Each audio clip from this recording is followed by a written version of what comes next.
नमस्कार सर्वांना. घरचा स्वाद अँड फूड चॅनलवर आपले सर्वांचे मनापासून स्वागत आहे. आज बनवणार आहे मी तांदूळाची भाजी. तर व्हिडिओ शेवटपर्यंत बघा आणि आवडला तर लाईक, शेअर, सबस्क्राईब नक्की करा. चला मग रेसिपीला सुरुवात करू. इथे ही भाजी मी स्वच्छ धुवून घेतलेली आहे आणि निवडून सुद्धा घेतलेली आहे. बघू शकता. हिला चवळीची भाजी पण म्हणतात, पण आमच्याकडं तांदूळाची भाजी म्हणतात. बघू शकता असे मोठे-मोठे हे करून घेतलेले आहे मी, कट करून घेतलेली आहे.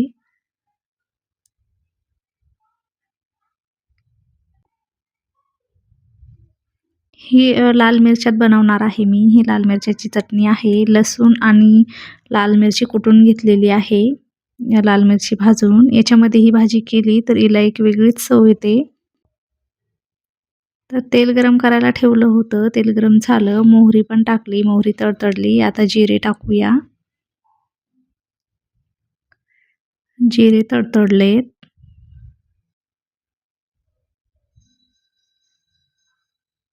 तेल तापलेलं आहे आणि मिरची भाजून ही चटणी कुटलेली आहे. त्याच्यामुळे मी गॅस बंद करून घेतला आहे. तिला जास्त तळायची गरज नाही आहे. 2 चम्मच एवढी चटणी टाकलेली आहे मी. तिखट आपल्या अंदाजानुसार करू शकतो. हिरवी मिरचीपेक्षा ह्या मिरचीत ही भाजी खूप छान लागते.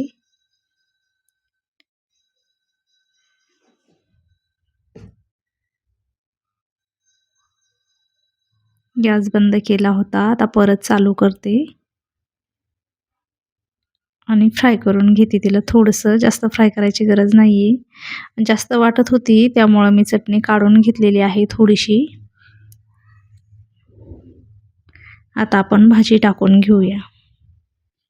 अशी पण खायला तळून खूप छान लागते ही चटणी. आता ही जी तांदूळाची भाजी आहे ती याच्यामध्ये टाकून सर्व मिक्स करून घेते. आयुर्वेदिक भाजी आहे. खूप छान लागते खायला आणि पौष्टिकसुद्धा आहे.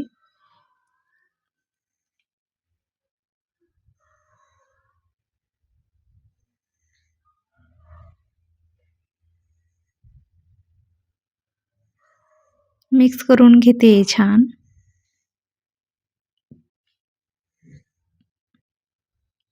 मिक्स करून झालेलं आहे आणि चवीपुरतं मीठ पण टाकलेलं आहे. भाज्यामध्ये नेहमी मीठ कमीच टाकायचं, भाजीचा अंदाज घेऊन, नाहीतर भाजी लगेच खारट होऊन जाते. बघू शकता सर्व मीठ पण मी मिक्स करून घेतलेलं आहे भाजीमध्ये. याच्यामध्ये अजून काहीच टाकणार नाहीये, एवढ्यातच भाजी बनवणार आहे. आता पाणी टाकून घेते. भाजी शिजायला पाहिजे एवढं पाणी टाकते, जास्त पण नाही टाकायचं आणि शिजवून घेते. बघा पाणी सर्व आटलेलं आहे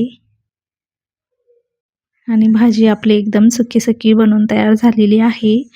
ज्वारीच्या भाकरीसोबत ही भाजी अप्रतिम लागते आणि एकदम लाल मिरच्यात बनवलेला आहे, तर खूपच छान चव येते.